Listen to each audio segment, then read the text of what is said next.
nosotros empezamos tocando de chavales juntos, Joan y yo, Joan a la batera, yo a la guitarra y a berrear un poco, y llevamos así unos cuantos años. Y nos mola mucho tocar en directo, entonces si nosotros lo disfrutamos, imagino que la gente lo disfruta también. A nosotros nos gusta que cada directo sea distinto y que los temas son en el disco de una manera y en directo de otra. Al final un poco es que cada canción tenga su vida propia en la producción y en el directo, que pueda ser diferente cada vez, como dice Joan.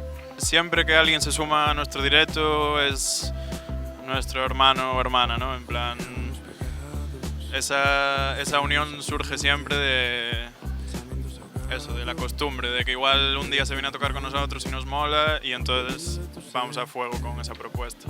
Pues ahora la última adquisición de la banda es el teclista, Marlon, que muchos pads de los temas los tocamos, nos da pie a jugar más entre nosotros, a llamear, a más pie a reinterpretar los temas y es una gozada. A mí me encanta ser así la banda. Está siempre y ojalá que no se vaya nunca, vamos. Creo que es una movida que llevamos dentro, pero que también nos sentimos parte de todo el mundo, no solo de ahí, ¿no?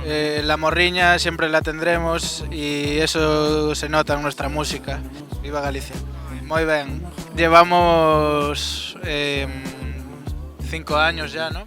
En Madrid y ahí seguimos, así que con eso te resumo un poco todo. Pues Madrid nos abre muchas puertas y es una ciudad pues más activa, ¿no? Así empezamos a currar con una diseñadora gráfica que se llama Kika Ramil, que es como la parte no visible del proyecto. Estamos currando en el disco nuevo, con ella también mano a mano, y bueno, al final, aunque no esté, la llevamos siempre presente. En los con Adrián Canoura también, que es el que trabajó en todos los vídeos que hicimos hasta ahora.